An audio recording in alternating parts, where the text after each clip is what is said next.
తెలంగాణ రాష్ట్రంలో ఇప్పుడు అంతా ఫిరాయింపు ఎమ్మెల్యేల వ్యవహారము దానిపైన సుప్రీంకోర్టు ఇచ్చిన తీర్పుపైనే చర్చ నడుస్తోంది. అది 3 నెలల సమయం ఉన్నా కూడా ఉప ఎన్నికలకు సంబంధించి కూడా అప్పుడే చర్చ ప్రారంభమైంది. అసలు ఏం జరిగింది దీని బ్యాక్గ్రౌండ్ అంటే 10 మంది ఎమ్మెల్యేలు టీఆర్ఎస్లో గెలిచి అంటే బీఆర్ఎస్గా మారిన టీఆర్ఎస్లో గెలిచి ఆ తర్వాత కాంగ్రెస్ పార్టీలోకి ఫిరాయించారు అని చెప్పి హైకోర్టుకి వెళ్ళారు. హైకోర్టు ఇచ్చిన తీర్పు మీద డివిజన్ బెంచ్కి వెళ్ళారు. డివిజన్ బెంచ్ నుంచి సుప్రీంకోర్టుకు వెళ్ళింది ఈ కేసు. అయితే బీఆర్ఎస్ ఆశించింది ఏంటంటే సుప్రీంకోర్టు నేరుగా అనర్హత ప్రకటిస్తుందేమో, అనర్హులుగా ప్రకటిస్తుందేమో అనుకున్నారు. కానీ సుప్రీంకోర్టు ఒక రాజ్యాంగ వ్యవస్థ, అలాగే స్పీకర్ వ్యవస్థ కూడా ఒక రాజ్యాంగ వ్యవస్థ, రెండు దేనికది అటానమస్ బాడీస్. అలా అనర్హత నేరుగా వేయండి అని చెప్పడానికి గతంలోనూ ఎప్పుడు చెప్పలేదు, అలాగే ఇప్పుడు చెప్పలేదు. కానీ ఒక రిమార్కబుల్ జడ్జిమెంట్ అయితే ఇచ్చింది 3 నెలల్లోగా. అంటే that is the maximum limit అంట. అందుకని త్వరితగతిన పరిష్కరించండి, 3 నెలల్లోపు ఏదో ఒక నిర్ణయం తీసుకోవాలి. ఆ ఏదో ఒక నిర్ణయం మెజారిటీ నిర్ణయం అయితే ఖచ్చితంగా 10 మంది అనర్హత పడే అవకాశమే ఉంటుంది. కానీ గత మార్చిలో అసెంబ్లీలో ముఖ్యమంత్రి రేవంత్ రెడ్డి మాట్లాడుతూ వాళ్ళు అభివృద్ధిలో భాగస్వాములు అవుతామని వచ్చారు, వాళ్ళేమో పార్టీ మారలేదు అని అన్నారు. కానీ మనం చూస్తున్న విజువల్స్ ప్రకారం పార్టీ కండువాలు రేవంత్ రెడ్డి కప్పారు కాబట్టి వాళ్ళు మరి పార్టీలో సభ్యత్వం తీసుకుని ఆ కార్డులు అవి తీసుకోకపోయినా పార్టీ మారినట్టే పరిగణలోకి తీసుకుని మరి సుప్రీంకోర్టు ఈ తీర్పు ఇచ్చింది అనుకోవాలి కదా.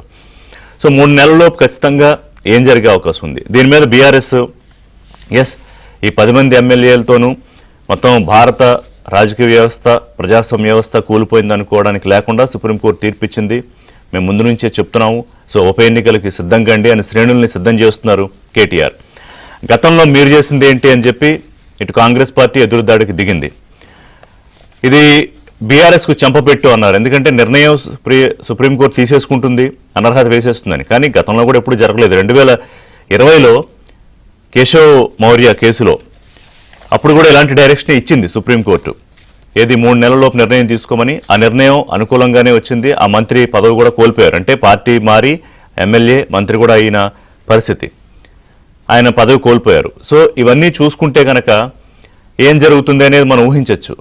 అంటే ముందే ఊహాగానాలు చేయడం కరెక్ట్ కాదు, కోర్టు తీర్పులు లేకపోతే స్పీకర్ తీసుకునే నిర్ణయం మీద. అంటే గత అనుభవాల నేపథ్యంలో ఏం జరుగుతుందనేది ఒక అంచనాకు మాత్రం రావచ్చు. అయితే ఇక్కడ 10th షెడ్యూల్లో ఏదైతే ఒక వెసులుబాటు ఉందో దాన్ని ఆధారంగా చేసుకుని 2014లోను 2018లోను అంటే వాళ్ళ నైతిక అర్హత అనే ప్రశ్న వస్తే కనుక తెర మీదకి, ఆ అర్హత మీకు లేదు అని ఇటు కాంగ్రెస్ విమర్శిస్తోంది కేసీఆర్నో కేటీఆర్నో ఎవరినైనా బీఆర్ఎస్ నాయకుల్ని. ఎందుకని 2014లో అప్పట్లో తెలుగుదేశం పార్టీలో గెలిచిన ఎమ్మెల్యేలని ఒక రేవంత్ రెడ్డి, ఇంకొక సండ్ర ఆయన, వాళ్ళిద్దరు మినహా ఆర్ కృష్ణ, వీళ్ళ ముగ్గురు మినహా మొత్తం మిగతా పార్టీ అంతా 15 మంది పార్టీ గంపగుత్తగా అంటే లెజిస్లేటివ్ పార్టీ విలీనం చేసేసుకుంది టీఆర్ఎస్, అప్పటి టీఆర్ఎస్ పార్టీ. అంటే 2/3 మంది ఎమ్మెల్యేలు కనుక వెళ్ళిపోతే పార్టీ నుంచి టోటల్ లెజిస్లేటివ్ పార్టీ విలీనం అయిపోతుంది అవతల పార్టీలో. అయితే ఇది రాజ్యాంగం ప్రకారం ఏమీ దీనికి వెసులుబాటు కల్పించుకుంటున్నారు దానిలో ఉన్న లోపాల ఆధారంగా తప్ప దానికేమీ రాజ్యాంగం స్పష్టంగా చెప్పలేదని ప్రొఫెసర్ నాగేశ్వర్ లాంటి విశ్లేషకులు అంటారు. అంటే రాజ్యాంగంలోని 10వ షెడ్యూల్ వక్రభాష్యం తీసుకుంటున్నారు. లెజిస్లేటివ్ పార్టీ విలీనం అంటే ఆ తర్వాత అసెంబ్లీలో ఆ పార్టీకి ఉండకూడదని. కానీ గతంలో తెలుగుదేశం పార్టీ 15 మంది ఎమ్మెల్యేలే విలీనం అయితే 3 ఉన్నారు. మళ్ళీ 2018కి వచ్చేటప్పటికి అప్పుడు కాంగ్రెస్ నుంచి లెజిస్లేటివ్ పార్టీ విలీనం చేసేసుకుంది బీఆర్ఎస్. ఆ తర్వాత ఇంకొకళ్ళు 2 ఎమ్మెల్యేలు కొనసాగారు.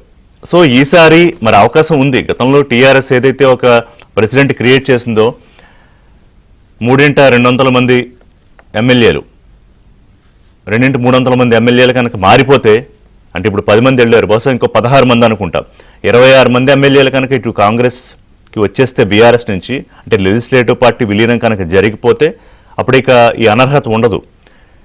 కేవలం స్పీకర్ నిర్ణయం తీసుకుని అనర్హత నుంచి తప్పించుకోవాలంటే బహుశా ఆయన అనర్హత వేటు వేస్తే, స్పీకర్ ఏమన్నారంటే నేను చూశాను సుప్రీంకోర్టు పూర్తి పాఠం చదివిన తర్వాత నిర్ణయం తీసుకుంటాం, ఆల్రెడీ మేము న్యాయ నిపుణులతోనూ రాజ్యాంగ నిపుణులతో వీళ్ళతో మాట్లాడుతున్నాం అన్నారు. But there is no other go అని కనిపిస్తుంది. ఎందుకంటే గతంలో 2020లో ఏదైతే మణిపూర్కి సంబంధించిన వ్యవహారం ఉందో అది కూడా రిమార్కబుల్ జడ్జిమెంట్. ఈసారి ఇంకొంచెం స్ట్రాంగ్గా కూడా మాట్లాడింది సుప్రీంకోర్టు. అసలు ఇది స్పీకర్ వ్యవస్థ చేతిలో ఉండాలా లేదా వేరే ఏదన్నా బాడీ చేతిలో ఎలక్షన్ కమిషనో లేదా ఇంకో ప్రత్యేక ప్రతిపత్తి కలిగిన బాడీ చేతిలో నిర్ణయం పెట్టాలా అంతవరకు కూడా వ్యాఖ్యలు వెళ్ళాయి. తీర్పులో పాఠంగా చెప్పింది కాబట్టి అది చర్చ జరగాలి. ఎందుకంటే అన్ని పార్టీలు, ఏ పార్టీ కూడా అతీతంగా లేదు భారతదేశంలో ఈ డిఫెక్షన్ అనేది. సో యాంటీ డిఫెక్షన్ గతంలో మీకు వెంకయ్యనాయుడు ఆయన ఉపరాష్ట్రపతిగా ఉన్నప్పుడు అంతకుముందు కూడా అనేక సందర్భాల్లో చెప్పేవారు, పార్టీ మారగానే ఎమ్మెల్యేగా ఒక పార్టీలో గెలిచి ఒక ఎక్స్ పార్టీలో గెలిచి వై పార్టీలోకి వెళ్ళిపోతే కనుక ఆటోమేటిక్గా డిఫెక్షన్ వర్తించాలి అనే చట్టం తీసుకురావాలి అని. కానీ తీసుకురారు. పార్లమెంట్లో చట్టం ఎందుకు చేయరంటే అది బీజేపీయో కాంగ్రెసో ఇంకో పార్టీయో అనివార్యంగా చేస్తే వాళ్ళకే ఇబ్బంది. ఎందుకంటే వాళ్ళు ఏ పార్టీ కూడా దీనికి అతీతం కాదు. గతంలో తెలుగుదేశం పార్టీ నుంచి వైసీపీ నుంచి తెలుగుదేశానికి వచ్చారు, మంత్రులు అయ్యారు. ఇటు తెలుగుదేశం పార్టీ నుంచి ఇటు బీఆర్ఎస్కి, కాంగ్రెస్ నుంచి బీఆర్ఎస్కి వెళ్ళిన వాళ్ళు మంత్రులు అయ్యారు. సో ఏ పార్టీ కూడా అతీతంగా లేదు. కానీ ఇవాళ కేటీఆర్ లేకపోతే మిగతా పార్టీల నాయకులు, బీఆర్ఎస్ నాయకులు, బీజేపీ ఎవరు ఆహ్వానించినా ఏం చేసినా కూడా పొలిటికల్గా ఒక హై హ్యాండెడ్నెస్ కాంగ్రెస్ మీద పైచేయి సాధించామని అనుకోవడమే. అయితే స్పీకర్ తుది తీర్పుకి లోబడే ఈ నిర్ణయం ఉంటుంది. ఇంకో చర్చ ఏంటంటే వాట్ ఇఫ్ 3 months తర్వాత స్పీకర్ నిర్ణయం తీసుకోకపోతే అంటే దాని మీద కూడా సుప్రీంకోర్టు సీరియస్గా కామెంట్ చేసింది. మీరు ఏదో కారణం చెప్పి ఎమ్మెల్యేలు ఇంకా టైం బై చేయాలనే ఆలోచన చేస్తే అడ్వర్స్ ఇంప్లికేషన్స్ ఉంటాయి, అంటే బహుశా మేమే నిర్ణయం తీసుకుంటామేమో అన్న స్థాయిలో డైరెక్ట్గా అనకపోయినా సుప్రీంకోర్టు చెప్పి అది కూడా జరగచ్చు, నేరు అనర్హత కూడా వేసే అవకాశం కూడా ఉండొచ్చు. బట్ అంతవరకు తెచ్చుకుంటారా, స్పీకర్ ఏదో ఒక నిర్ణయం ఈలోపే తీసుకుంటారా అనేది హుందాగా ఉంటుంది. తీసుకుంటే 3 నెలలు టైం లైన్స్ ఇచ్చారు. బట్ ఏ రాజకీయ పార్టీ కూడా 3 నెలల్లోపు నిర్ణయం తీసేసుకోదు. అంటే మేము చాలా నీతిగా నిబద్ధతగా ఉన్నాము, సుప్రీంకోర్టు ఆదేశాలకు తీర్పుకు అనుసరించి వీళ్ళ మీద అనర్హత వేశాము, లేకపోతే అనర్హత తప్ప వేరే అవకాశం లేదు. బట్ ఓన్లీ ఆప్షన్ ఏంటంటే గతంలో బీఆర్ఎస్ అటు 2014లోను 2018లోను చేసిన ప్రాక్టీసెస్ ఏవైతే ఉన్నాయో, అంటే లెజిస్లేటివ్ పార్టీ విలీనం చేసేసుకుంటే తప్ప అనర్హత నుంచి తప్పించుకోవడానికి అవకాశం కనిపించట్లేదు. ఇక రాజకీయంగా కూడా ఇది ఒక పెద్ద సందడి వాతావరణం. ఇక రాబోయే 3 నెలల్లో కూడా ఇది తెలంగాణలో చర్చనీయాంశంగానే ఉంటుంది. అనర్హత వేటు వేస్తారు, ఉప ఎన్నికలు వస్తాయి, ఉప ఎన్నికల్లో మేము ఆల్రెడీ గెలిచేసాం అంటారు కేటీఆర్ గారు. ఎందుకంటే మా వైపే ఉంది, మీరు అంతా ఫెయిల్ అయిపోయారని. లేదు ఎస్ ఉప ఎన్నిక వచ్చినా మేము రెడీ అయ్యే మేమే గెలుస్తామని కాంగ్రెస్ పార్టీ అంటుంది. అది పొలిటికల్ పార్టీలు చేసే కామెంట్సే. మాట్లాడదాం అసలు ఒక బ్రేక్ తర్వాత ఓవరాల్గా ఏం జరగబోతుంది తెలంగాణలో, ఈ డెవలప్మెంట్ ఏ పార్టీలకు అనుకూలం ఏ పార్టీలకు వ్యతిరేకంగా ఉండబోతోంది. ఫిరాయింపుల వ్యవహారం ఇవాళే మొదటిసారి ఏమీ బీఆర్ఎస్ నుంచి కాంగ్రెస్లోకి వెళ్ళలేదు, గతంలో జరగలేదని కాదు, అనేక సందర్భాల్లో జరిగింది. కానీ ఇక ముందు జరుగుతుందా లేదా అనేది మాత్రం చర్చ. ఎందుకంటే ఇంత ఒక రిమార్కబుల్ జడ్జిమెంట్ వచ్చిన తర్వాత ఇప్పుడు స్పీకర్ తీసుకునే నిర్ణయం ఆధారంగా ఇటు తెలంగాణ రాజకీయాలే కాదు దేశవ్యాప్తంగా దీని మీద దృష్టి ఉంటుంది. బట్ రాజకీయాల్లో ఇది చేయకూడదు, ఇదే ప్రాక్టీస్ ఉండకూడదు, ఇదే ప్రెసిడెంట్ ఉందా అనేది ఏం లేదు. ఎటు నుంచన్నా వెళ్ళొచ్చు. దాని మీద అల్టిమేట్గా ఒక తీర్పు ఏదన్నా వచ్చే వరకు మాట్లాడదాం. డాక్టర్ చరణ్ కౌశిక్ యాదవ్ ఉన్నారు, తెలంగాణ కాంగ్రెస్ పార్టీ సీనియర్ అధికార ప్రతినిధి. డాక్టర్ బాలరాజ్ యాదవ్ గారు బీఆర్ఎస్ అధికార ప్రతినిధి, గతంలో కార్పొరేషన్ చైర్మన్గా చేస్తున్నారు. డాక్టర్ అంది సత్యం గారు రాజకీయ విశ్లేషకులు. నమస్కారం అండి చరణ్ గారు, బాలరాజు గారు, సత్యం గారు.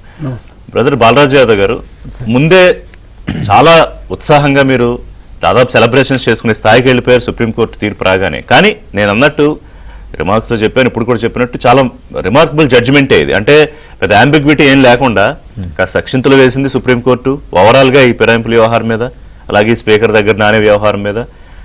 అయితే మీరు అప్పుడు ఉప ఎన్నికల గురించి మాట్లాడడం కరెక్టేనా? ఇంకా 3 నెలల టైం ఉంది స్పీకర్ నిర్ణయం తీసుకోవడానికి. మీకేమో చెంపపెట్టాని, సరే కాంగ్రెస్ పార్టీ అలాగో అంటుంది అనుకోండి. ఋషి గారు, ముందుగా మీకు అదేవిధంగా ఏబిఎన్ ప్రేక్షకులకి, ప్యానెల్ పెద్దలు రాజకీయ విశ్లేషకులు అంది సత్యం గారికి, అదేవిధంగా కాంగ్రెస్ పార్టీ పెద్దలు చరణ్ కౌశిక్ యాదవ్ గారికి నమస్కారం. ఈరోజు ఏదైతే మీరు ఎలక్షన్స్ తర్వాతకి, ఎలక్షన్ల ముందు రేవంత్ రెడ్డి గారు, ఎలక్షన్ల తర్వాతకి రేవంత్ రెడ్డి గారు, ముఖ్యమంత్రి కాకముందు రేవంత్ రెడ్డి గారు, ముఖ్యమంత్రి అయిన తర్వాత రేవంత్ రెడ్డి గారు. ముఖ్యమంత్రి కాకముందు ఈ ఫిరాయింపుల మీద రేవంత్ రెడ్డి గారి మాటలు అన్ని రకాల సోషల్ మీడియాలో ఇలా వైరల్ అవుతా ఉన్నాయి. ముఖ్యమంత్రి అయిన తర్వాతకి వారు 10 మంది ఎమ్మెల్యేలు ఎట్లా తీసుకున్నారనే దాని మీద కూడా ఇలా వైరల్ అవుతా ఉన్నాయి. తదనంతరం ఏదైతే గతంలో తీర్పులు వాస్తవంగా సుప్రీం ఏదైతే శాసన సభకి సంబంధించి స్పీకర్ గారే సుప్రీం, ఆ నిర్ణయాలలో వారే సుప్రీం అని ఉండే. కానీ వాస్తవానికి కొన్ని మహారాష్ట్ర సంబంధించిన ఏదైతే కొంతమంది ఎమ్మెల్యేలు షిండే వర్సెస్ శివసేన కొంచెం వర్గం కావచ్చు, ఎన్సీపీ వర్సెస్ అజిత్ పవార్ వర్గం సంబంధించి కొంతమంది పార్టీ ఎమ్మెల్యేలు ఫిరాయింపోయినప్పుడు సుప్రీంకోర్టు తీర్పు ఇచ్చింది. ఎన్ని రోజులు మీ దగ్గర పెట్టుకుంటారు స్పీకర్ దగ్గరగా? కాలమంతా అయిపోయిన తర్వాతకి ఇంకేం చేస్తారు? 6 నెలల ఎలక్షన్ల తర్వాత తీర్పిస్తే ఏం బాగుంటుంది అని చెప్పేసి ఒక తీర్పు ఇచ్చేసి తొందరగా నిర్ణయం తీసుకోవాలని చెప్పేసి అప్పుడు చెప్పింది. తదనంతరం తెలంగాణ అంశం పట్ల మాత్రం స్పష్టంగా చెప్పింది. ఏమని చెప్పింది? అక్కడ టైం బాండ్ లేకుండే మహారాష్ట్ర సంబంధించినప్పుడు, ఇప్పుడు మాత్రం టైం బాండ్ ఇచ్చింది. 3 నెలల్లో మీరు నిర్ణయం తీసుకోవాల్సిన అవసరం ఉంది. మీరు ఎట్లుందంటే ఆపరేషన్ సక్సెస్ పేషెంట్ డెడ్ అనే సూత్రం ప్రారంభం చేస్తా ఉన్నారు. అంటే మీరు ఏదో ఎలక్షన్స్ అయిపోయిన తర్వాతకి ఎలక్షన్ 6 నెలల అనంగా మీరు సస్పెండ్ చేస్తే వాళ్ళని చేసి అనాధికార వేటు వేస్తే దానివల్ల వచ్చే లాభం ఏమవుతుందని చెప్పి చెప్పడం జరిగింది. ఎంజాయ్ చేసిపోతారు. కాబట్టి ఖచ్చితంగా అయితే సుప్రీంకోర్టు ఏదైతే తీర్పు ఇచ్చిందో దాన్ని స్వాగతిస్తాను. 2020లో కూడా మణిపూర్ అసెంబ్లీ విషయంలో కూడా ఇచ్చారు, ఆయన మంత్రి పదవి కూడా పోయింది. సంజయ్ సింగ్ గారు అనుకుంటా వారు హిమాచల్ ప్రదేశ్ లో కూడా అదే జరిగింది సార్. హిమాచల్ ప్రదేశ్, కర్ణాటక, మణిపూర్ ఎమ్మెల్యేల పైన స్పీకర్ అనంత ఈ సందర్భం కూడా గుర్తు చేస్తున్నా మీకు నేను. అదేవిధంగా ప్రధానంగా ఏదైతే వీళ్ళు చేసినటువంటి ప్రధానంగా ఇలా మేమేం మాట్లాడుతున్నామంటే 10 మంది ఎమ్మెల్యేలు ఉన్నారు. ఏం చెప్తారు కాదంటే వీళ్ళు మా పార్టీలో జాయిన్ కాలేదంటున్నారు సార్. మా పార్టీలో జాయిన్ కాలేదన్నప్పుడు పిఎస్సి ఎట్లా ఇస్తారు సార్ గాంధీ గారికి? అదేవిధంగా మా పార్టీలో జాయిన్ కాలేదన్నప్పుడు ప్రభుత్వ సలహాదారుడు పోచారం సింహారెడ్డి గారు ఎట్లా ఇస్తారు సార్?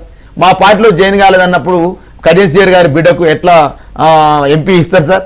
నేనంటా సార్ మా పార్టీలో జాయిన్ కాలేదని దానందని అన్నప్పుడు వారికి ఎట్లా మీరు ఎంపీ సీటు బీఫామ్ ఇస్తారు సార్? నేనంటా సార్ కాంగ్రెస్ పార్టీ 100% మీరు చేర్చుకురని చెప్పండి.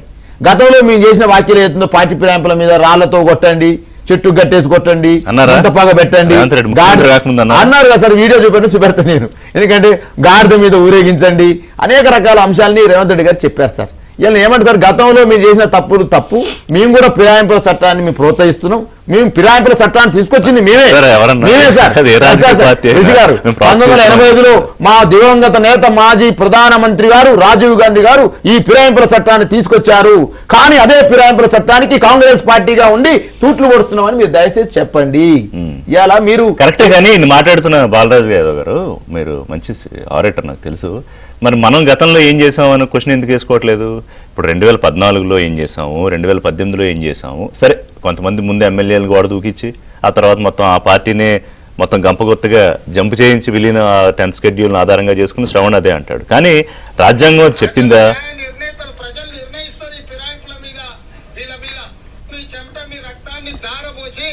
మీ భుజాల మీద మోసి మీరు గెలిపించి శాసనసభకు పంపిస్తే ఈ సన్నాసులు ప్రలోభాలకి లొంగిపోయి పార్టీలు ఫిరాయిస్తారు.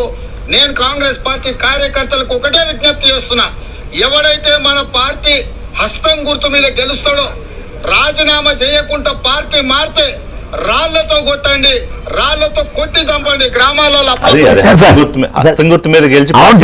ఎప్పుడు సార్ ఇది తన ప్రతిపక్షంలో ఉన్నప్పుడు సార్, తన ప్రతిపక్షంలో ఉన్నప్పుడు కాంగ్రెస్ పార్టీ ఎమ్మెల్యేలు నేనేమంటాడు సార్, ఇవాళ కాంగ్రెస్ పార్టీ ఫిరాయింపుల గురించి మాట్లాడితే దయ్యాలు వేదాలు వల్లించినట్టు అందరూ అంతే. బీఆర్ఎస్ ఏమన్నా దేవతలు వేదాలు వల్లించినట్టు, బీఆర్ఎస్ ఏమన్నా దేవతలు మహర్షులు వచ్చి వేదాలు వల్లించినట్టుందా? 1967 నుంచి మొదలు పెడితే సార్ 1983 వరకు 2700 మంది ఫిరాయింపులు చేస్తే సార్ 1900 మంది కాంగ్రెస్ లోకి పోయారు సార్. ఈ కాలంలో 17 మంది సీఎంలు మారితే సార్ 10 మంది సీఎంలు కాంగ్రెస్ లోకి పోయారు సార్. ఇది డాటా సార్, ఇది డాటా సార్. కాంగ్రెస్ పార్టీ ఇవాళ వచ్చి 100 ఎలకలు తిన్న పిల్లట వచ్చి సంతాసభ పెట్టినట్టు ఫిరాయింపులు మీ అన్యాయం అని మాట్లాడితే ఏమని మాట్లాడారు ఋషి గారు? నేను ఏమంటున్నా సార్, ఇవాళ మీ 100% చెప్తున్నా సార్, తెలంగాణలో పార్టీ ఫిరాయించిన ఎమ్మెల్యేలను కాంగ్రెస్ పార్టీ చేర్చుకున్న మాట వాస్తవం. వాళ్ళకి అధికార పదవులు అప్పజెప్పిన మాట వాస్తవం. వాళ్ళకి బీఫాములు ఇచ్చిన మాట వాస్తవం. మళ్ళీ వీళ్ళు ఏమంటారు, బుకాయితో టీవీలలో కూర్చొని మా కండువ కప్పకుండా అది దేవుని కండువ, అది 3 రంగుల కండువ అని ఎందుకు మాట్లాడతారు? చేర్చుకున్నామని చెప్పండి. ఏంటి ఒప్పుకుంటే కాదు. ఇప్పుడు కాంగ్రెస్ పార్టీ బాజాప్తా ఒప్పుకోవచ్చు, ఎస్ కండువాలు కప్పాము అని. ఎందుకంటే రేపు పొద్దున జరిగేది ఏంటంటే స్పీకర్కి గట్టిగానే డైరెక్షన్ ఇచ్చింది సుప్రీంకోర్టు. 2 ఆప్షన్స్ ఉన్నాయి వాళ్ళ. ఒకటి, గౌరవ స్పీకర్ గారు అనర్హత వేటు వేయడమా, లేకపోతే మీరు మళ్ళీ ఆపరేషన్ చేసి 2x3 3x2 వాళ్ళని, అంటే ఇంకా 13 మంది రావాలనుకుంటా, 10+16 అంటే ఆ 2 ఆప్షన్స్ కాకుండా వేరే ఆప్షన్ ఉందా వాళ్ళు? కాంగ్రెస్ పార్టీ చాలా ఆప్షన్స్ ఉన్నాయి, చెప్పండి. ఎందుకంటే మీరు చూడండి, తెలంగాణ రాజ్యాంగాన్ని పట్టపగలు హత్య చేసిన నరహంతకులు బీఆర్ఎస్ పార్టీ వాళ్ళు చెప్తా ఉన్నారు కదా, 1940 నుంచి ప్రారంభించారు. మీరు 2014 నుంచి 2 సార్లు అధికారంలోకి వచ్చినప్పుడే దాదాపు 58 మందిని జాయిన్ చేసుకున్నారు. ఒక్కరు కాదు, ఇద్దరు కాదు, 3 ఎంపీలు. ఏ సంవత్సరం అది సార్? 2014లో 25 మంది ఎమ్మెల్యేలు. అవును, 25 మంది కాంగ్రెస్ పార్టీ నుంచి 7 మంది, టీడీపీ నుంచి 12 మంది, వైసీపీ నుంచి 3, సిపిఐ నుంచి 1, బీఎస్పీ నుంచి 2, మొత్తం 25 మంది ఫస్ట్ సారే 3 ఎంపీలని. అదే కాకుండా ఎమ్మెల్సీలు 12 మంది. అదే కాకుండా టీడీపీ నుంచి 2 ఎమ్మెల్సీలు, కాంగ్రెస్ పార్టీ 12 మంది, టీచర్ ఎమ్మెల్సీలు 2. అదే కాకుండా 2014లో మీరు 63 గెలిస్తే లాస్ట్ ఈ చివరి ఎలక్షన్ వరకు 9 మంది అయ్యారు మీరు. అదే 2023లో సరే 8 మంది గెలిచిరు, సరే అప్పుడన్నా జాయిన్ చేసుకుని ఊకుందాం అనుకుంటే కాంగ్రెస్ పార్టీ 19 మంది గెలిస్తే 12 మంది తీసుకొని టీడీపీ ఇద్దరు తీసుకొని ఏకంగా 14 మందిని 2018లో తీసుకున్నారు. ఇక మీరు తెలంగాణ రాష్ట్రంలో సెంచరీ కొట్టారు, 100 చేసినట్టున్నారు. 100 చేసింది, 100 దాటిపోయింది రెండోసారికి. ఎందుకంటే ఈ 14 8 దాటిపోయింది కదా. అదే కాకుండా వీళ్ళు ఇప్పుడు ప్రజాస్వామ్యం గురించి ప్రతిపక్షాలకు ఆనాడు అవకాశం ఇవ్వకుండా కాంగ్రెస్ ప్రభుత్వం వచ్చిన తర్వాత మీరు రికార్డు స్థాయిలో అసెంబ్లీ 17 గంటల పాటు నిర్వహించిన చరిత్ర మాది. మీరు ఆనాడు ఏబిఎన్ బ్యాన్ చేసిరు, టీవీ9 బ్యాన్ చేసిరు, వెలుగును V6 బ్యాన్ చేసిరు కదా. మీరు ఇందిరా పార్క్ దగ్గర ధర్నా చౌక్ లేకుండా చేసిరు, ప్రగతి భవన్లో ఎవరి ప్రవేశం లేదు, ప్రతిపక్షాలకు మైక్ కూడా ఇవ్వలేదు. మేము ప్రతిపక్షాలకు ఆ మైక్ ఇచ్చి 17 గంటల పాటు అసెంబ్లీ నిర్వహించిన చరిత్ర కాంగ్రెస్. మేము తెలంగాణ రాష్ట్రంలో ఎక్కడ కూడా పార్టీ ఫిరాయింపులో పాల్పడుతుందని తెలంగాణ రాష్ట్ర పారదర్శకం ఉందాం అనుకున్న మాట వాస్తవమే. కాకపోతే తెల్లారించే పల్లరాజేశ్వరరెడ్డి స్టార్ట్ చేసి కాంగ్రెస్ ప్రభుత్వం కూలిపోతుంది, కాంగ్రెస్ పార్టీ ఎమ్మెల్యే పల్లరాజేశ్వరరెడ్డి, కడియం శ్రీహరి. కడియం శ్రీహరి కూడా అన్నాడు మనం నిజాలు మాట్లాడుకోవాలి కాదు, వాస్తవాలు మాట్లాడుకుందాం బ్రదర్. ఎందుకంటే కడియం శ్రీహరి అన్నాడా లేదా? ఆయన అన్నాడు వాస్తవమే.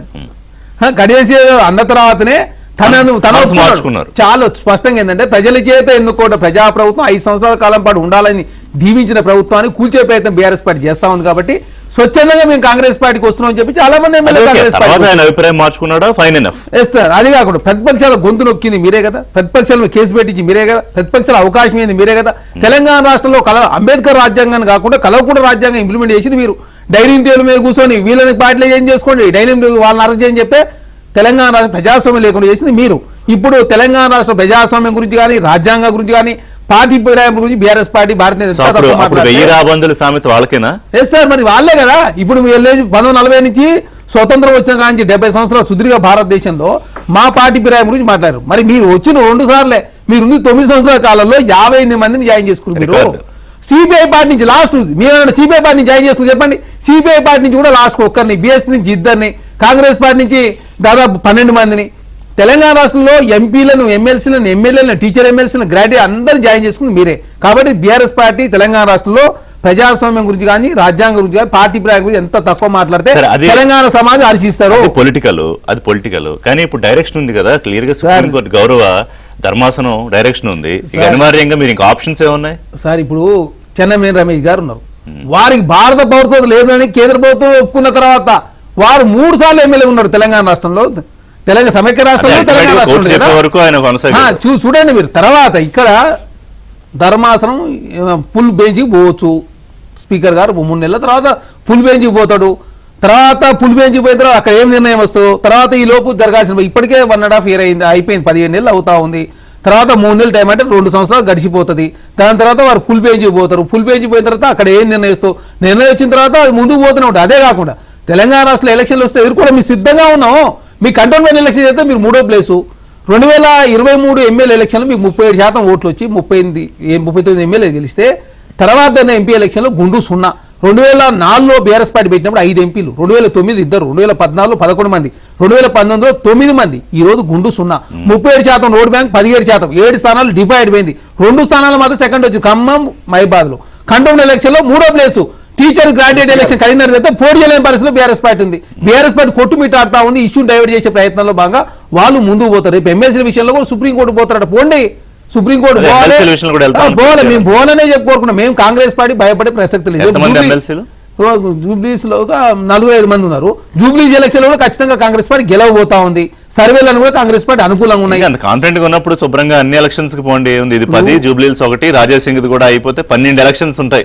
ఎన్నికలు రాజాసింగ్ సంబంధించి నిర్ణయం ప్రకటించలేదు, ఎందుకంటే వాళ్ళు ఆమోదించారు కానీ ఆయన పంపిన లేఖను స్పీకర్ గారికి పంపలేదు.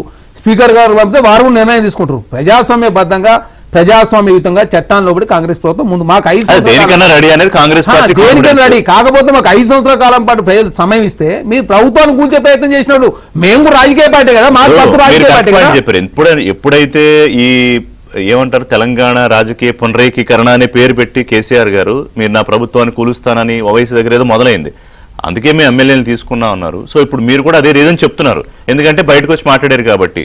తెలంగాణ రాష్ట్రంలో ప్రజాస్వామ్యం పునరుద్ధరించే ప్రయత్నంలో భాగంగా కాంగ్రెస్ ప్రభుత్వం ఇచ్చిన హామీలు కావచ్చు, తెలంగాణ రాష్ట్రంలో ప్రజాస్వామ్యం కాపాడుతాం, తెలంగాణ ఆర్థిక కూరల్లో చిక్కుకున్నది, ఆర్థికం విధ్వంసమైంది కాబట్టి విధ్వంసం తెలంగాణ బాగు చేసే ప్రయత్నంలో భాగంగా తెలంగాణ రాష్ట్రం కాంగ్రెస్ పార్టీ ఇచ్చింది కాబట్టి బాగు చేయాల్సిన బాధ్యత మా మీద ఉంది. ప్రజలు మాకు అవకాశం ఇచ్చింది కాబట్టి అవకాశం ఇచ్చిన ప్రభుత్వం కూల్చే ప్రయత్నం బీఆర్ఎస్ పార్టీ చేస్తా ఉంది కాబట్టి 5 సంవత్సరాల కాలం ఉండాల్సిన ప్రభుత్వాన్ని మేము కూలనీయం, మేము ఖచ్చితంగా బీఆర్ఎస్ పార్టీ కాంగ్రెస్ పార్టీకి వస్తాను. అని వాళ్ళు వచ్చారు. మాది కూడా స్వచ్ఛంద సంస్థ కాదు, మాది కూడా కాంగ్రెస్ ఇప్పటికీ పార్టీ ఇంకా కాబట్టి ఏంటంటే మీరు అన్నది ఏంటంటే అంటే చాలా మంది మిత్రులు ఇంకా మేము గేట్లు పూర్తిగా తెరవలేదు, కొంచెం బార్లో ఓపెన్ చేయలేదు, కాస్త ఓవర్ తీసాము, పూర్తిగా ఓపెన్ చేస్తే మొత్తం అంతా ఇంకో సార్ లోపలికి వీళ్ళు వస్తారు. బీఆర్ఎస్ పార్టీ చూద్దాం. మాట్లాడితే ఉన్నా మెర్జికి సుప్రీంకోర్టులో మెర్జ్ కేసులు పెండింగ్ ఉన్నాయి కదా మెర్జ్ అవన్నీ. మాట్లాడు. సో ఉప ఎన్నికలు వచ్చేస్తాయి, మేము సిద్ధంగా ఉన్నాం అంటున్నారు కేటీఆర్. అంటే ఒకవేళ అనర్హత నిర్ణయం తీసుకున్నా 3 నెలల్లో, తర్వాత మ్యాక్సిమం గడువు ఇంకొక 6 నెలలు ఉంటుంది. అంటే ఒకవేళ అనర్హత నిర్ణయం తీసుకుంటే మ్యాక్స్ టు మ్యాక్స్ 9 నెలల్లో ఎన్నికలు నిర్వహించాల్సి వస్తుంది. మరి అది కాకుండా ఇంకా ఆప్షన్స్ ఏ ఉన్నాయి? రాజ్యాంగ ధర్మాసనానికి వెళ్తారా, ఇంకేం ఆప్షన్స్ ఉన్నాయని ఎక్స్ప్లోర్ చేస్తారు ఆబ్వియస్గా, ఎందుకంటే ఇది పొలిటికల్గా ఒక అప్పర్ హ్యాండ్ వ్యవహారాలన్నీ ఉంటాయి కాబట్టి అనలిస్ట్ చెప్తారు. సచిన్ గారు నమస్కారం అండి, మిత్రులకు అట్లాగే వ్యూవర్స్కి అందరికీ నమస్కారం. ఇవాళ ఈ పార్టీ నిరోధక చట్టం తెచ్చినటువంటి దానికి 2 ఆబ్జెక్టివ్స్ తోటి తెచ్చారండి. ఒకటి, ఫస్ట్ ఆబ్జెక్టివ్ ప్రజాస్వామ్యంగా ప్రజలు ఎన్నుకున్నటువంటి పార్టీకి కాదని మరొక పార్టీకి మారటం అనేది అనైతికం, ప్రజల యొక్క అభిప్రాయాన్ని వమ్ము చేయటం అనేటువంటిది ఒక ఆబ్జెక్టివ్. రెండవది, పొలిటికల్ స్టెబిలిటీ దెబ్బతింటుంది. దేశవ్యాప్తంగా అనేక మంది ఇష్టానుసారం పార్టీలు మారటం వల్ల రాష్ట్ర ప్రభుత్వాలు కూలిపోవటం, మళ్ళీ రావటం, మళ్ళీ కూలిపోవటం, ఇటువంటివన్నీ ఒక ఇన్స్టెబిలిటీకి దారితీస్తుంది. ఈ రెండింటిని నిరోధించడానికి అమెండ్మెంట్ చేసి 10th షెడ్యూల్ చేర్చిన తర్వాత ఇవాళ మనం దేశవ్యాప్తంగా ఇప్పటికే అనేకమైనటువంటి ఎగ్జాంపుల్స్ మీరు రివ్యూ చేశారు, మిత్రులు కూడా చెప్పారు. ఏ పార్టీ దీనికి అతీతం కాదు. తర్వాత ఏ పార్టీ చేసినటువంటి చర్యలు ఆ పార్టీకి అనుగుణంగా సమర్థించుకుంటున్నారు.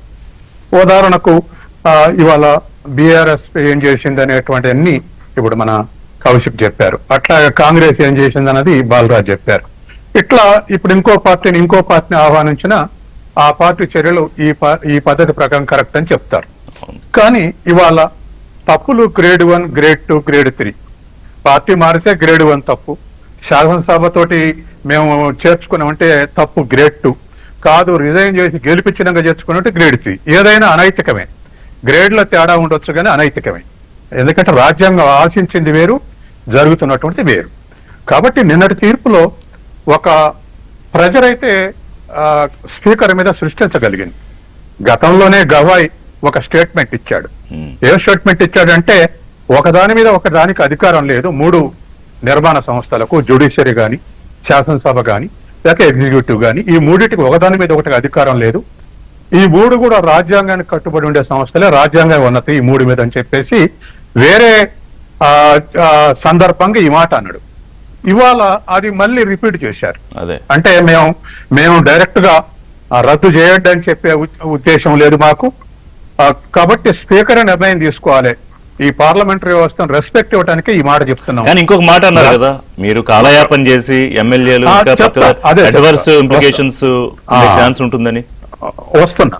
అయితే స్పీకర్ ఏ నిర్ణయం తీసుకోవాలని చెప్పే అధికారం మాకు లేదు, కానీ నిర్ణయం తీసుకుంటే దానికి సమీక్ష చేసే అధికారం జ్యుడిషియరీకి ఉందని చెప్పేసి అన్నారు.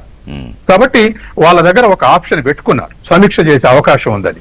సమీక్ష చేయకపోతే ఇష్టానుసారం ప్రవర్తించే అవకాశం ఉంది. కాబట్టి జ్యుడిషియరీ కరెక్ట్ లైన్ లో చెప్పింది. తర్వాత ఇంకా 2-3 జడ్జిమెంట్లు కూడా గుర్తు చేసింది.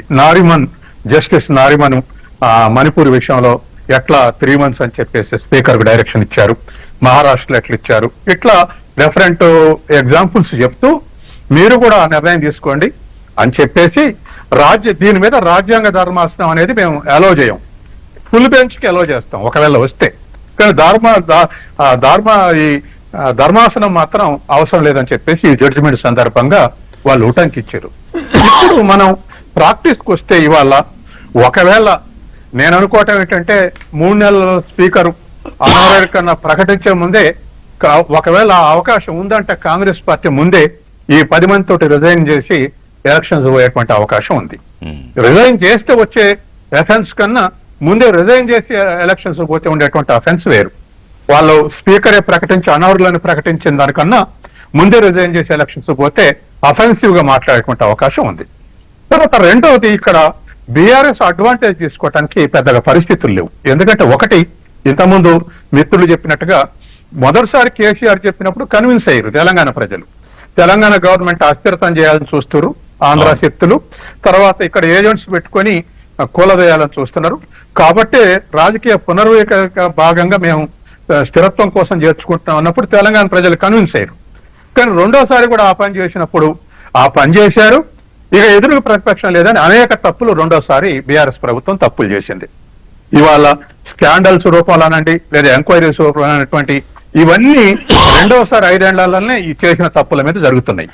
అంటే ప్రతిపక్షమే లేకుండా చేసినప్పుడు అటువంటి తప్పులు చేసే అవకాశం ఉంది. తప్పులు చేసింది బీఆర్ఎస్ గవర్నమెంట్ కూడా.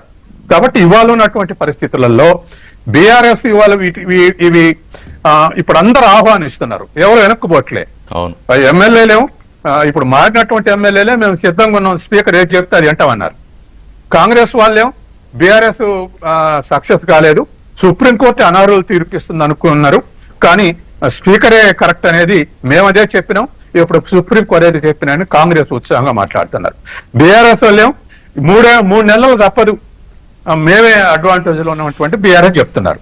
అయితే ఇవాళ ఉన్నటువంటి పరిస్థితుల్లో రేపు ఒకవేళ స్పీకరే 3 నెలలు రిజైన్ చేయడం అడిగితే లేదా డిస్క్వాలిఫైడ్ అనేటువంటి స్థితి వస్తే రిజైన్ చేసే అవకాశం ఉంది. ఒకవేళ రిజైన్ చేయకపోతే అనర్హతగా ప్రకటిస్తే ఇండివిజువల్ స్పీకర్ క్రెడిబిలిటీ పెరిగే అవకాశం ఉంది. అట్లా కాకుండా డిఫరెంట్ ఆస్పెక్ట్స్ లో ఇంకా ఆలస్యం చేసి 6 నెలలో ఏడాది ఇట్లా లాగితే కాంగ్రెస్ కాపాడటానికి సాయం చేస్తూ ఉండొచ్చు, కానీ స్పీకర్ యొక్క క్రెడిబిలిటీ తగ్గే అవకాశం. అంటే ఇప్పుడు మనకి దీన్ని డీప్ గా చూస్తే మూడే కనిపిస్తున్నాయి. ఒకటి మీరు అన్నట్టు రిజైన్ చేయమని అడగడము లేదా అనర్హత ఒకటి, రెండోది ధర్మాసనం రెండో ఆప్షన్ ఇందాక మా కాంగ్రెస్ ప్రతినిధి చెప్పినట్టు. మూడో ఆప్షన్ ఏంటంటే ఈ గతంలో బీఆర్ఎస్ ఏదైతే ప్రెసిడెంట్ క్రియేట్ చేసి పెట్టిందో, అంటే అక్కడనే కదా అంతకుముందు కూడా జరిగాయి, కానీ రాష్ట్రం విషయానికి వస్తే అదో అవకాశం కూడా ఉంది కదా, దాన్ని ఏమైనా ఎక్సైజ్ చేస్తుందా కాంగ్రెస్ పార్టీ ఇప్పుడున్న పరిస్థితుల్లో? ఇప్పుడు ఈ 3 పరిస్థితుల్లో కూడా ఒకటి, స్పీకర్ ఏం మాట్లాడకపోతే మనం ఏయో ఒకటి ప్రెడిక్ట్ చేశాం, కానీ స్పీకర్ నేను ఒక మాట అన్నాడు, దనకడ ఏమన్నాడో విన్నారు కదా అన్నాడు. అంటే సుప్రీంకోర్టు రాష్ట్రపతికి గవర్నర్ కూడా 3 నెలలు ఆమోదించాలని చెప్పేసి ఒక డైరెక్షన్ ఇచ్చింది. సుప్రీంకోర్టు ఎవరు రాజ్యాంగబద్ధ ఎన్నికైనటువంటి లేదా నియమించినటువంటి వాళ్ళని డైరెక్షన్ ఇవ్వడానికి సుప్రీంకు జ్యుడిషియరీకి అలా పార్లమెంటరీ వ్యవస్థలో జోక్యం చేసుకునే అవకాశం లేదని ధన్కడ్ ఎదురు తిరిగాడు. ధన్కడ్ ఏమన్నాడు విన్నారు కదా అంటే, ప్రసాద్ కుమార్ యొక్క అభిప్రాయం ఏంది, సుప్రీంకోర్టు ఆదేశించలేదు శాసనసభ వ్యవస్థని, లేదా స్పీకర్ ని లేదా కౌన్సిల్ యొక్క చైర్మన్ ఆదేశించలేదు, సలహా ఇవ్వటం వరకే పరిమితం అని చెప్పేసి ధన్కడ్ చేసినటువంటి కామెంట్ రిపీట్ చేశాడు ప్రసాద్ కుమార్.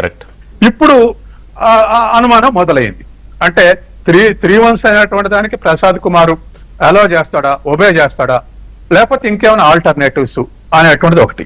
తర్వాత నాకు పర్సనల్ గా ఒక అనుమానం ఏమిటంటే, ఒక క్వశ్చన్ మిమ్మల్ని అడుగుతున్నా, ఏమిటంటే సహజంగానే ఇవాళ పార్టీలు మారాడు, రేవంత్ రెడ్డి కండవలు కప్పాడు, రేపు వీళ్ళే పోయి రామచంద్రరావుతోటి కండవలు కప్పించుకురా అనుకోండి, లేదా మరొకరితోటి కండవలు కప్పించుకున్నాడు, ఈ కండవలు కప్పించుకునేవన్నీ స్పీకర్ పరిధిలోకి వస్తాయా, లేదా శాసనసభలో ఇది స్టాట్యూటరీ బాడీ కాబట్టి శాసనసభలోనే బీఆర్ఎస్ విప్పు జారీ చేస్తే విప్పుకి వ్యతిరేకంగా వీళ్ళు ఏమైనా కాంగ్రెస్ కు ఓటు చేసినటువంటి ఎగ్జాంపుల్స్ ఉన్నాయా?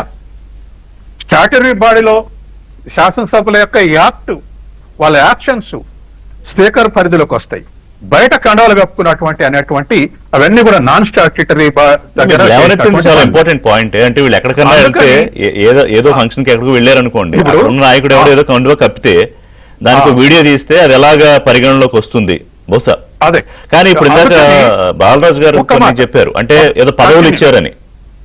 ఒక్క మాట ఇప్పుడు టెక్నికల్ పేరు మీద కరెక్ట్ అంటున్నారు కదా, ఇప్పుడు ఏది 2/3 శాసనసభ పక్షం నిర్వహిస్తే మనం విలీనం చేయొచ్చు అంటున్నారు కదా, మరి అదే టెక్నికల్ ఇక్కడ ఏమిటంటే శాసనసభలో వ్యతిరేకంగా ఓటింగ్ చేస్తేనే అప్పుడు స్పీకర్ కన్సిడరేషన్కి వస్తారు తప్ప బయట చేసేటువంటి యాక్టివిటీస్ అన్ని అవి స్టాట్యూటరీ బాడీస్ కావు, ఆ యాక్షన్స్ అన్ని అనేటువంటిది రేపు స్పీకర్ లేవనెత్తితే దానికి ఏమిటి రిజల్ట్ ఏమిటి అనేది కూడా ఆలోచించాల్సిన అవసరం ఉంది. ఎందుకంటే నాకున్నటువంటి అంచనా మేరకు ఇటువంటివి కూడా రేపు ఇప్పుడు ఇష్యూ ఎక్కడికి వచ్చిందంటే నైఫ్ ఎడ్జ్ ప్రాబ్లంకి వచ్చింది.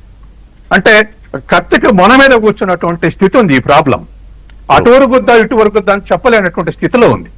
కాబట్టి ఇవాళ ఉన్నటువంటి దాంట్లో టెక్నికల్ గా స్పీకర్ సమర్థించుకునేటువంటి అవకాశాలు కూడా మనం తోసిపుచ్చలేము. కాబట్టి ఇవాళ అయితే మోరల్గా చూసినప్పుడు సుప్రీంకోర్టు హానర్ చేయాలనుకున్నప్పుడు ఒకవేళ కాంగ్రెస్ ఇవాళ ఉన్నటువంటి పరిస్థితుల్లో కాంగ్రెస్కి వచ్చినటువంటి తర్వాత ఇంకోటి కూడా నేను మీ దృష్టికి తీసుకొస్తున్నా. కాంగ్రెస్ 2/3 ఈ 10 మంది చేరినప్పుడు ఇంకా కొంతమందిని లాగి 2/3 చేస్తున్నప్పుడు అధిష్టానం నుంచి ఒక సూచన వచ్చినట్టు కూడా ఒక చర్చ జరిగింది నేషనల్ లెవెల్లో డిబేట్లల్లో.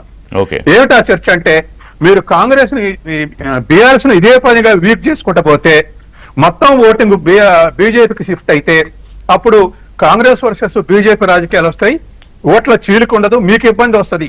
కాబట్టి ఎట్లా విధంగా బీఆర్ఎస్ ను కూడా సస్టైన్ చేయాలి, మీరు బతకనివ్వాలి. ఇప్పుడు గతంలో కేసీఆర్ చేసిన తప్పు చేయకండి అని చెప్పింది కాంగ్రెస్ అధిష్టానం. అందుకని అటువంటి కూడా చర్చ జరిగేది. కాబట్టి ఇవాళ ఏదో ఒక చర్చ మీద రెండు ఫోర్సెస్, ఇటు బీఆర్ఎస్ అటు బీజేపీ, పార్లమెంట్ ఎలక్షన్ చూసాంగా, బీజేపీ గెలిచినటువంటి అన్ని సీట్లలో కూడా అది బీఆర్ఎస్ 0 అయింది, నామినల్ అయిపోయింది. కాబట్టి రేపు ఒకవైపే షిఫ్ట్ అయితే, ఆల్టర్నేట్ తయారైతే మీకు ఇబ్బంది వస్తుంది. కాబట్టి రెండు ఫోర్సెస్ సస్టైన్ చేయనియండి. మీరు మంచి ఒక 2 పాయింట్లు లేవనెత్తారు సత్యం గారు. దాని మీద బాలరాజు గారు ఇందాక మన సత్యం గారు మాట్లాడిన దాంట్లో కీ పాయింట్స్ టేక్అవుట్స్ ఏంటంటే, ఒకటి ఇప్పుడు శ్రవణ్ మన అన్నారు ప్రజాప్రాతినిధ్య చట్టం అంటే ఈ 2/3 ఎమ్మెల్యేలు పార్టీ మారినప్పుడు అది శాసనసభాపక్ష విలీనమే తప్ప ఫిరాయింపు కాదు అని. దాని మీద చాలా చర్చ జరిగింది, జరుగుతోంది. వినండి, కొన్ని ఇంకా కోర్టులో కూడా కొన్ని ఉన్నాయి. కానీ అదేంటంటే ఒక సక్సెస్ఫుల్ ప్రాక్టీస్ లాగా అయిపోయింది. ఎందుకంటే గత 2 సందర్భాలు మీరు చేశారు కాబట్టి. కానీ ఇప్పుడు అవకాశం తీసుకోవడానికి లేకుండా కాంగ్రెస్ హైకమాండే ఏదో కాస్త బార్ పెట్టింది కాబట్టి ఏదో ఆగేయాలని, ఎందుకంటే గతంలో బీఆర్ఎస్ చేసిన ప్రాక్టీసే మనం ఎందుకు చేయాలి అని, అదొక ఆప్షను. రెండోది వారు చెప్పింది ఇంకా సుప్రీంకోర్టు తలుపు తట్టే అవకాశం ఉంది స్పీకర్కి. ఇది కాకుండా ఎన్నికలే వస్తాయన్న కాన్ఫిడెన్స్ ఏంటి మీకు? సార్, ఇలా కోర్టు తీర్పులను చూస్తే కోర్టుల మీద మన నమ్మకం కనిపిస్తూ ఉంది. ఎందుకంటే సుప్రీంకోర్టు తీర్పు ఏదైతే రీసెంట్గా ఇచ్చిన తీర్పు కావచ్చు, గతంలో ఇచ్చిన తీర్పుని మహారాష్ట్ర సంబంధించిన తీర్పు కావచ్చు, మణిపూర్ సంబంధించిన తీర్పులు కావచ్చు, ఇవన్నీ చూస్తూ ఉంటే వేగవంతం పెరిగింది. మీరు సమయం ఇంత లేట్ చేయొద్దు, ఒక పార్టీ గుర్తు మీద గెలిచి, ఒక పార్టీ బీఫామ్ మీద గెలిచి, ఒక పార్టీ సంబంధించిన వ్యవహారాల మీద గెలిచి వేరే పార్టీలో పోవడం అనేది నేరంతో సమానం. ఇది ప్రజల యొక్క అభిప్రాయాలను ధిక్కరించినట్టు అనే అంశాన్ని ఇలా కోర్టులు చెప్తా ఉన్నాయి. దాన్ని కాన్ఫిడెంట్గా చెప్పుకొని కోర్టుల మీద నమ్మకంతో మేము చెప్తా ఉన్నాం సార్. గతంలో మేము చేసినటువంటి దాని మీద వీళ్ళు ఆరోపణ చేస్తూ ఉన్నారు సార్. 1985లో ఈ చట్టాన్ని ప్రారంభించినప్పుడే 1/3 మంది సభ్యులు చీలిపోయినప్పుడు ఈ చట్టం నుంచి మినహాయింపు ఉండేది, అంటే ఇది అనర్హులుగా ప్రకటించడానికి వీలు లేదని చెప్పినారు సార్. 2003లో 91వ రాజ్యాంగ సవరణ చేసి ఈ మార్పు ప్రకారం దాన్ని మారుస్తూ 2/3 వంతు సభ్యులు ఇతర పార్టీలు విలీనమైనప్పుడు మాత్రమే ఈ చట్టం వర్తించకుండా సవరణ చేశారు సార్. అంటే గతంలో వైఎస్ఆర్సీపీ సభ్యులు 3 మా దాంట్లో చేయనప్పుడు కావచ్చు, టీడీపీ 12 మంది చేయనప్పుడు కావచ్చు, బీఎస్పీ 2 జాయిన్ అయినప్పుడు కావచ్చు, కాంగ్రెస్ పార్టీ సంబంధించి సుమారు 12 మంది మా దాంట్లో జాయిన్ అయినప్పుడు అయితే 2/3 అనేది 1905 యాక్ట్లో ఏదైతే ఈ రాజీవ్ గాంధీ గారు దివంగత మాజీ ప్రధానమంత్రి గారు 1985లో ఈ చట్టాన్ని తీసుకొచ్చినప్పుడు ఈ 2/3 సభ్యులు పోయినప్పుడు మాత్రం ఈ చట్టంకి వీలు లేదని చెప్పినారు సార్. ఆ చట్టం ప్రకారం మీరు జాయిన్ అయ్యారు సార్ మా దాంట్లో. దాని మీద ఇంకొక ఒపీనియన్ ఏమొచ్చింది, ఒక పాయింట్ చెప్తా. లెజిస్లేటివ్ పార్టీ విలీనం అయిపోయిన తర్వాత అసెంబ్లీలో ఇంకా పార్టీ ఉండకూడదు అనేది కూడా ఇంకోటి ఉంది. అంటే ఇప్పుడు కాంగ్రెస్ విలీనం అయింది, కానీ కాంగ్రెస్ పార్టీ సభ్యులు కొనసాగారు. అంతకుముందు టీడీపీ విలీనం అయింది, టీడీపీ సభ్యులుగా రేవంత్ రెడ్డి కూడా అందరూ కొనసాగారు. అంటే దాని మీద డిఫరెంట్ ఒపీనియన్స్ ఉన్నాయంట, ఇంకా డిస్కషన్స్ లో ఉన్నాయి. అవి రకరకాల అభిప్రాయాలు, రకరకాల తీర్పులు దేశంలో కావచ్చు రాష్ట్రాల్లో కూడా ఉన్నాయి సార్. ఇంకో క్రమంలో ఇంకేంటి, 2017 సంవత్సరంలో కాంగ్రెస్ పార్టీ టికెట్ పై గెలిచిన ఎమ్మెల్యే ఏం చేసిండు, శ్యామ్ కుమార్ సింగ్ అనే వ్యక్తి బీజేపీలోకి పోయిండు, మంత్రి అయ్యిండు. అయితే 2010లో సుప్రీంకోర్టుకు అప్పీల్ చేస్తే ఎమ్మడి సుప్రీంకోర్టు ఏం చెప్పింది, మంత్రి పదవిని తొలగించింది, ప్లస్ శాసనసభలోకి అడుగుపెట్టకుండా తీర్పిచ్చినారు సుప్రీంకోర్టు. కాబట్టి ఇవన్నీ తీర్పులు అంచనా వేసుకొని బీఆర్ఎస్ పార్టీకి మేము ఏమనుకుంటున్నామంటే, ఇవాళ 2/3 సభ్యులు మా సభ్యులు ఇవాళ కాంగ్రెస్ పార్టీకి పోలేరు, 10 మంది పోలేరు. అంటే సార్ ఇప్పుడు ఏమంటే పోయే పరిస్థితి లేదు. కాంగ్రెస్ పార్టీ భవిష్యత్తు ఉందో లేదో తెలియదు. నేనంటే ఆ రోజు భవిష్యత్తు తెలంగాణ రాష్ట్రంతే, ఆ రోజు భవిష్యత్తు కేసీఆర్ నాయకత్వం అని చెప్పేసి వైఎస్ఆర్సీపీ, బీఎస్పీ, టీడీపీ మా దాంట్లో కలిసినారు సార్. కాంగ్రెస్ పార్టీ కూడా ఇన్ని రకాల ఇబ్బందులు ఎందుకు లేదు, ఇవాళ అసలు పార్టీ విలీనమా అన్న చర్చ నడుస్తుంది కదా తెలంగాణలో సార్. నేనంటే బార్లు తెరిచిర్రు, డోర్లు తెరిచిర్రు, ఓపెన్ చేసిర్రు, లాక్లు వేసి తీసిర్రు, ఎవరు పోయే పరిస్థితి లేదు సార్. పరిస్థితి ఖతం అయిపోయింది సార్. ఇవాళ రేవంత్ రెడ్డి గారు సార్ ఇవాళ సుప్రీంకోర్టు తప్పుపట్టిన ఒక అంశాన్ని గుర్తు చేస్తా ఉన్నా సార్. రేవంత్ రెడ్డి గారు ముఖ్యమంత్రిగా ఇవాళ సుప్రీంకోర్టు తీర్పుని తప్పుపడుతూ అనర్హత ఏటు పడదనే అంశం మీద కూడా సుప్రీంకోర్టు ముఖ్యమంత్రి ఇట్లా మాట్లాడొద్దంటే ముఖ్యమంత్రి గారు ఒక లెటర్ కూడా రాశారు, నేను అట్లా నా వాక్యాలు దురదృష్టకరం అని చెప్పేసి. ఇవాళ నేను ఇవాళ ఈ ప్రభుత్వాన్ని అడుగుతా ఉన్నా సార్. ఏదైతే స్పీకర్గా ఉన్నటువంటి ఎవరైతే మన ప్రసాద్ కుమార్ గారు ఉన్నారో తెలంగాణలో పార్టీ ఫిరాయింపుల అంశం మళ్ళీ తెరపైకి వచ్చింది. శాసనసభ స్పీకర్ గా మీకు విచక్షణ అది అధికారం మైక్ దగ్గర పెట్టుకోండి, ఎలా వినపడదు. చూస్తారు? కాదు కాదు, ఫోన్ మైక్ దగ్గర ఉండాలి, మీ మైక్ దగ్గర. ఈ పార్టీ ఫిరాయింపులను తీవ్రంగా వ్యతిరేకిస్తున్నాం. ఎందుకంటే ప్రజాస్వామ్యంలో ప్రజల తీర్పును బట్టి ఏ పార్టీ నుంచి నిలబడితే ఆ పార్టీలో గెలిచిన తర్వాత ఆ పార్టీకి అండదండలుగా ఇది సార్ ఋషి గారు, మీరు సీనియర్ జర్నలిస్ట్, మేము కూడా విద్యార్థి రాజకీయాల నుంచి రాజకీయాలకు వచ్చిన వాళ్ళం. ప్రసాద్ కుమార్ గారు ఏదైతే చెప్పినారో ఈ వాక్యాలని డెఫినెట్గా బీఆర్ఎస్గా మేము స్వాగతిస్తా ఉన్నాం. స్పీకర్ గారు మీరు రిక్వెస్ట్ చేస్తున్నాం ఏబిఎన్ ద్వారా, దయచేసి మీరు పార్టీ ఫిరాయింపులకు మీరు వ్యతిరేకం కదా, మీకు ఇవాళ కవి 20 నెలలు సార్. సార్ ఏమంటారు సార్, ఇవాళకి 14-15 నెలలు సార్ వీరికి ఇచ్చి మేము అప్లికేషన్ ఇచ్చినాము. కొన్ని రోజులు 7 నెలల మా కాడికి చేరలేదని కొన్ని రోజులు, నోటీస్ అందలేదని కొన్ని రోజులు ఎమ్మెల్యేలు రాజకీయాలు మనం ఓపెన్గా మాట్లాడుతున్నప్పుడు స్పీకర్ ఆయన స్థాయిలో విడిగా చెప్పారు. ఆయన స్పీకర్ అయిన తర్వాత కాదనుకుంటా, స్పీకర్ గా అడిగారు సార్ వారు స్పీకర్ తర్వాత స్పీకర్ అయినాక. ఋషి గారు ఏమంటారు కానీ ఇప్పుడు రాజకీయాలు దృష్టిలో పెట్టుకున్న తర్వాత ఇందాక సత్యం గారు ఒక మాట గుర్తు చేశారు. ధన్కడ్ స్టేట్మెంట్ ని కోట్ చేశారు స్పీకర్ ఆఫ్ తెలంగాణ అసెంబ్లీ అన్నప్పుడు, అప్పుడు మరి కాంగ్రెస్ పార్టీ ఆలోచన ఏ రకంగా ఉంటుందన్నప్పుడు అర్థం అవుతుంది. మా అంచనా ప్రకారం అయితే సార్ డెఫినెట్గా ఈ ఫిరాయింపుదారుల మీద డెఫినెట్గా 2/3 పోలేరు కాబట్టి అనర్హత వేటు పడద్దు అనేది మా నమ్మకం. రెండవ నమ్మకం ఏంటంటే ఏదైతే పిఎస్సి సభ్యులుగా ఇప్పుడు పిఎస్సి సంబంధించిన చైర్మన్గా గాంధీ గారిని నియమించడం కావచ్చు, అదేవిధంగా దాన నాగేంద్ర గారికి ఎంపీ టికెట్ ఇవ్వడం కావచ్చు, కడియం సేర్ గారి కూతురు ప్రచారంలో వారు డైరెక్ట్గా పాల్గొనడం కావచ్చు, ఇంద్రకరణ్ రెడ్డి గారికి డైరెక్ట్ పార్టీ కండువా కప్పి ఆహ్వానించిన సందర్భం కావచ్చు, అదేవిధంగా అఫీషియల్ ట్విట్టర్లో అరకపూడి గాంధీ గారి చేరికను కాంగ్రెస్ పార్టీ చేయదని చెప్పడం కావచ్చు, ఇవన్నీ ఆధారాలను మేము 1/1 రేపు ఎమ్మెల్సీల పట్ల గుత్తా సుఖేందర్ రెడ్డి గారు, అదేవిధంగా ఈ రోజు పోయిన ఎగ్గం మల్లేశం గారు ఆల్రెడీ టైం అయిపోయింది, అదేవిధంగా విఠల్ ట్వీట్ చేసింది 10 క్వశ్చన్లు. ఆ క్వశ్చన్తో ప్రాబ్లం లేదు కానీ ఆ భాష బాలేదు బ్రదర్. అది ఎవరు ట్వీట్ చేశారో కానీ, అంటే మీరు ముఖ్యమంత్రిని ఉద్దేశించి నేరుగా రకరకాల వ్యాఖ్యానాలు చేశారు అందులో ఆ 10 క్వశ్చన్లో, అదేదో కరెక్ట్ గా లేదు. మేము చూడలేదు ఋషి గారు. కాబట్టి ఈ అంశాల పట్ల మాకు స్పష్టత ఉంది. ప్రతి కోర్టులను నమ్ముకుంటాం, ప్రతి కోర్టులను తీర్పిస్తా అనుకుంటున్నాం. ఖచ్చితంగా వీళ్ళ మీద అనర్హత వేటు పడుద్ది. ఉప ఎన్నికలు వస్తే డెఫినెట్ గా బీఆర్ఎస్ పార్టీ ఆ రకమైన ఎక్సైజ్ చేస్తాం. అది బీఆర్ఎస్ కాన్ఫిడెన్స్, అంటే కోర్టు తీర్పు రాగానే డెఫినెట్ గా పొలిటికల్ పార్టీగా ఒక బూస్టింగ్ దొరికింది బీఆర్ఎస్ కి.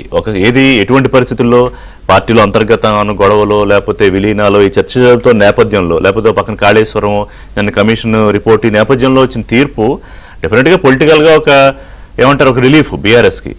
సార్ ఎక్కడ రిలీఫ్ సార్, ఇప్పుడు కలవగుండ్లకైతే గారు ప్రశ్నలు సమాధానం చెప్పిన పరిస్థితులు బీఆర్ఎస్ పార్టీ కొట్టుమిట్టాడుతుంది. సీఎం రమేష్ గారి ప్రశ్న సమాధానం దొరకలేదు, రాజాసింగ్ గారి ప్రశ్న సమాధానం దొరకలేదు ప్రతిపక్షాలకు.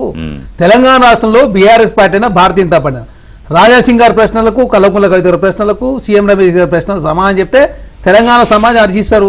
Bharatiya Janata party BRS party లోపాయిక ఒప్పందం జరిగిందని, డమ్మీ క్యాండిల్ పెట్టిరని చెప్పేసి రాజాసింగ్ గారు చాలా స్పష్టంగా మాట్లాడారు. అదే కాకుండా ఇక్కడ ఏమనంటే మెర్జీకి సంబంధించి చాలా సుప్రీంకోర్టులు పెండింగ్ ఉన్నాయి. మరి దాని గురించి ఎందుకు మాట్లాడతలే మీరు?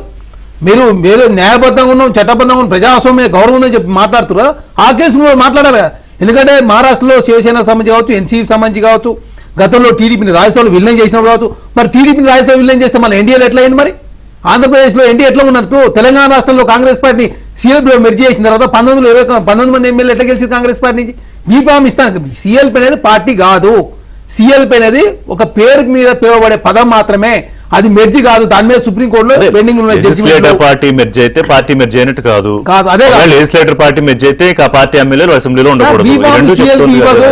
బీఆర్ఎల్పీ ఇవ్వదు, బీఆర్ఎస్ పార్టీ ఇస్తుంది, ఐఎన్సీకి ఇస్తుంది, టీడీపీ ఇస్తుంది, బీజేపీ ఇస్తుంది తప్ప ఎల్పీలు ఇవ్వవు. అదే కాకుండా ఇక్కడ చెప్తాను, బీఆర్ఎస్ పార్టీ ఎంత ఇక ప్రజాస్వామ్యం వాళ్ళ గౌరవం ఉన్నట్టు, ప్రజాస్వామ్యంలో వాళ్ళ మించి ఎవరు లేని మాటలు. మీరు తలసాని శ్రీనివాసరావు గారిని టీడీపీ గెలిచి డైరెక్ట్ తీసిపోయి మంత్రి పదవి ఇచ్చారు, సబితా ఇంద్రారావు గారికి మంత్రి పదవి ఇచ్చారు, కాంగ్రెస్ పార్టీ జాయిన్ చేసి చాలా మంది, అదేవిధంగా రేవకాంతరావు గారికి విప్పులు ఇచ్చారు, చాలా మందికి ఇచ్చారు. ఇప్పుడు సుప్రీంకోర్టు ఎక్కడ సుప్రీంకోర్టు ఏం చెప్పాలి? సుప్రీంకోర్టు ఇలా అందరూ ఏమన్నారు, మీరే డైరెక్ట్ నిర్ణయం తీసుకోలేదు. స్పీకర్ గారు నిర్ణయం తీసుకొని 3 నెలల కాలం టైం ఫుల్ బెంచ్ పోయే అవకాశం కూడా ఇచ్చారు. ఫుల్ బెంచ్కి పోతారు. గతంలో చెన్నమనేని రమేష్ గారి విషయంలో ఏం జరిగిందో తెలంగాణ సమాజానికి తెలుసు. అదే కాకుండా ఇక్కడ చాలా ఇప్పుడు రాజ్యాంగం డ్రాగింగ్ కాదు, మీరు డ్రాగన్ చేసి మీకు 100% తెలిస్తే మాకు 1000%. మీరేమనుకుంటారంటే తెలంగాణ రాష్ట్రం మా మించిన తెలుగులో ఎవరు లేరని బీఆర్ఎస్ పార్టీ కేసీఆర్ గారు, హరీష్ రావు, కేటీఆర్ అనుకుంటున్నారు. కలవకుండా కవిత నీ అందరికన్నా తెలియగలరు రాదని చెప్పి ఆమె ముందుకు వస్తా ఉంది. కాబట్టి కాంగ్రెస్ పార్టీ ఇంత సో ప్రజాస్వామ్యం మీరు అందరూ కాదు పోయి నేను అని రేవంత్ రెడ్డి రేవంత్ రెడ్డి గారు ఇప్పుడు రేవంత్ రెడ్డి గారు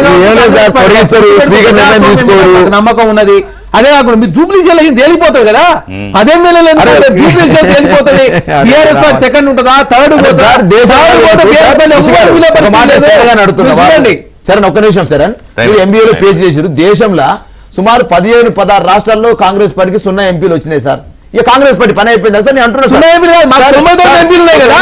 మీరు గుంటూరు 17% మాత్రమే మీ ఓటు బ్యాంక్ 20% ఏమంటే కాంగ్రెస్ పార్టీ సమాజం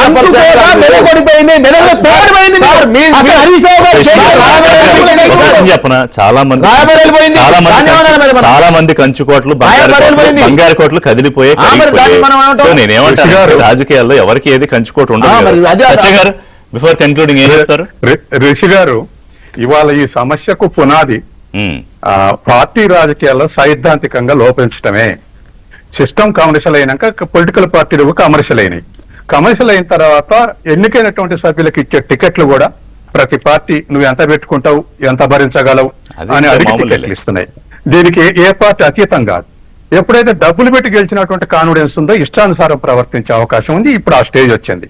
మీరు పరిశీలించండి, ఓంకార్ గెలిచినప్పుడు, జయపాల్ రెడ్డి గెలిచినప్పుడు, వెంకయ్య నాయుడు గెలిచినప్పుడు వాళ్ళకే మంద శాసనసభ్యులు లేరు. కానీ సిద్ధాంతాలకు కట్టుబడి వాళ్ళు ఆర్గ్యుమెంట్ చేస్తే చాలా స్కాండల్స్ బయటపెట్టి కాంగ్రెస్ ప్రభుత్వాలను షేక్ చేసేవాళ్ళు. ఇవాళ ఆ పరిస్థితి లేదు. కాబట్టి సైద్ధాంతికంగా లోపించిన తర్వాత ఈ పార్టీ మారటాలు, విలీనాలు చేసుకోవటాలు, తర్వాత పదవి కోసం మాట్లాడు, కాంట్రాక్ట్ కోసం మాట్లాడు, ఇవన్నీ కూడా కమర్షియల్ అయిన తర్వాత కట్టుబాట్లు తెగిపోయినాయి. కాబట్టి ఇవాళ ఉన్నటువంటి ఈ పరిస్థితుల్లో సుప్రీంకోర్టు నిన్న అందుకే పార్లమెంట్ కు సలహా ఇచ్చింది, రిక్వెస్ట్ లా కూడా మాట్లాడింది. మీరు ఈ పార్టీ మార్పులను నిరోధించడానికి స్పీకర్ ఎంత టైం తీసుకోవాలి, లేదా స్పీకరే కరెక్టా, లేదా మరొక ఇన్స్టిట్యూషన్ క్రియేట్ చేస్తారా, ఏదైనా పార్లమెంట్ మరొకసారి సరే. గతంలో కూడా ఇలాంటి కామెంట్స్ అంటే ఇప్పుడు తీర్పు పొందుపరిచింది, గతంలో కూడా ఇలాంటి కామెంట్స్ పాస్ చేసింది కదా సత్యం గారు. కానీ పార్లమెంట్ ఎందుకు చేయదో నేను ఓపెనింగ్ రిమార్క్స్ లోనే చెప్పా, అది మీకు కూడా తెలుసు. ఇంకా చూద్దాం, ఇంకా 3 నెలల టైం అయితే ఉంది స్పీకర్ నిర్ణయం తీసుకోవడానికి. ఈ లోపు మీరు దనకడ చేసిన కామెంట్ స్పీకర్ కోట్ చేశారని చెప్పారు. సో వాళ్ళ